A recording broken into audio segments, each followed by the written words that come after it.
नमस्कार, भारत लाइव देख रहे हैं आप। जैसा कि आप सभी जानते हैं कि बिहार में राजनीतिक सरगर्मी बढ़ गई है और इसके साथ ही अड़ोस पड़ोस के राज्यों में भी राजनीतिक सरगर्मी बहुत तेज़ी से बढ़ गई है। जहां एक तरफ बिहार में एनडीए को लेकर के कई तरह की बातें हो रही हैं, कहा जा रहा है कि एनडीए में एका नहीं है, एनडीए में बहुत उथल पुथल मची हुई है। वहीं आपने देखा हो कि महागठबंधन पूरी तरह से पैक नज़र आ रहा है, इंटैक्ट नज़र आ रहा है। ये बहुत लंबे समय के बाद हुआ है कि विपक्ष इतना ज़्यादा मजबूती के साथ एकजुट हो। ऐसा पहले देखा गया था जब कांग्रेस का शासन चल रहा था, और कांग्रेस के शासन के समय जब बिहार से आंदोलन की शुरुआत हुई तब अचानक से विपक्ष पूरी तरह से एकजुट हुआ था। बाद में क्या हुआ इस पर चर्चा हम नहीं करेंगे, लेकिन सत्ता से बेदखल करने के लिए जिस तरह से विपक्ष एकजुट हुआ था, बिल्कुल उसी तरह की शुरुआत अब हो चुकी है। इसी बीच में एक खबर बहुत तेज़ी से आ रही है कि 2015 रिटर्न का पूरा प्लान बन चुका है और इस प्लान को एग्जीक्यूट किया है दो धाराओं ने। 2015 में दोनों भले साथ साथ नहीं थे पर एक कुनबे में थे, जहां एक तरफ 2015 में बिहार में भारतीय जनता पार्टी को रोकने के लिए नीतीश कुमार और लालू प्रसाद की जोड़ी बनी थी, जिसमें कांग्रेस की अहम भूमिका थी। उस भूमिका को एक साथ जोड़ने का कहा जाता कि प्लान प्रशांत किशोर ने बनाया था। एक बार फिर प्रशांत किशोर इस फ्रेम में शामिल हो गए हैं। 2015 रिटर्न की पूरी पटकथा लिखी जा चुकी है और इसमें अहम भूमिका एक बार फिर से आरजेडी निभाने जा रही है।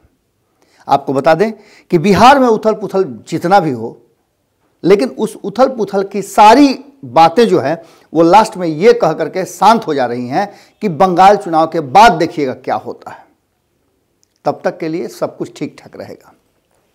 और बंगाल चुनाव में आरजेडी की एंट्री ने कहीं ना कहीं कान खड़े कर दिए हैं भारतीय जनता पार्टी के। आपने देखा होगा कि कितना ज़्यादा प्रधानमंत्री से लेकर गृह मंत्री और गृह मंत्री से लेकर के भाजपा के राष्ट्रीय अध्यक्ष से लेकर के एक एक कार्यकर्ता से लेकर एक एक मंत्री तक फोकस्ड है बंगाल पर। आपने देखा होगा कि किस तरह से जिस व्यक्ति को लेकर के बिहार की राजनीति में काफ़ी घमासान मचा हुआ है, कहा यह जा रहा है कि वो भावी बिहार के मुख्यमंत्री के उम्मीदवारों में से एक हैं। हम नित्यानंद राय की बात कर रहे हैं। वो गली गली घूम करके चावल इकट्ठा कर रहे हैं, आपको हमने खबरों के माध्यम से दिखाया भी था। और बंगाल में सत्ता परिवर्तन की पूरी तैयारी शुरू कर चुके हैं, योजनाएं बन रही हैं। भारतीय जनता पार्टी के लिए ये प्रतिष्ठा का प्रश्न बन गया है और वहीं भारतीय जनता पार्टी की इस प्रतिष्ठा को धूमिल करने के लिए कहीं ना कहीं विपक्ष की तरफ से पूरी प्लानिंग बन गई है। प्रशांत किशोर, आपको पता है कि 2015 में बिहार में रणनीति बना रहे थे।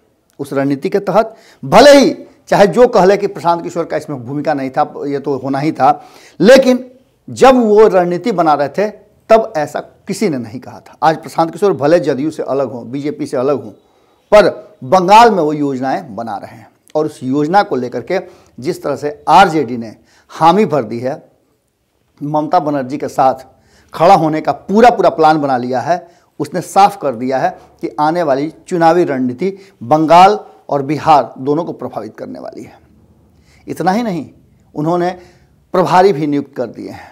अब्दुल बारी सिद्दीकी और श्याम रजक 3 दिवसीय दौरा पर बंगाल पहुंच चुके हैं।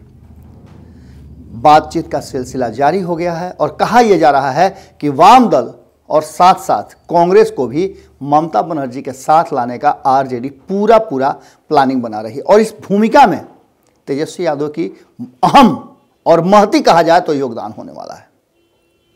इस कम उम्र में नीतीश कुमार के विरोध की राजनीति करते करते अचानक से तेजस्वी यादव बंगाल में प्रवेश करते हैं और बंगाल में उनके प्रवेश करते ही कहीं ना कहीं कान खड़े हो जाते हैं बीजेपी के। और यही कारण है कि बिहार की राजनीति में आप देखते होंगे कि एनडीए भले ही बिखरा हुआ नजर आ रहा हो, चिराग पासवान की एंट्री को बैन कर रहा हो जदयू, लेकिन भारतीय जनता पार्टी ने चिराग पासवान को अपने से अलग नहीं किया है। यहां तक कह दिया है कि चिराग पासवान एनडीए के हिस्सा हैं, रहेंगे भी। देखने वाली बात यह होगी कि ये जो दो बड़े छत्रप जो हैं तेजस्वी यादव के बड़े पिलर श्याम रजक और अब्दुल बारी सिद्दीकी MY समीकरण को किस तरह से जोड़ करके और बंगाल में चुनाव परिणाम को प्रभावित करते हैं। खास करके कहा जाए तो जिस क्षेत्रों को बिहार के लोग प्रभावित करते हैं उन क्षेत्रों में इनका बड़ा ही योगदान होने वाला है और एक नई प्लानिंग के तहत ये पूरा काम करने वाले हैं।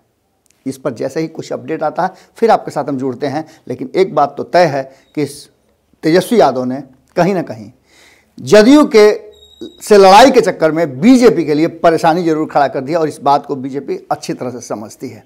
आगे क्या कुछ होता है देखने वाली बात होगी, क्योंकि भारतीय जनता पार्टी ने के केंद्रीय कमेटी ने, केंद्रीय नेताओं ने बिहार के सारे गुट के बीजेपी के नेताओं को दिल्ली तलब किया है।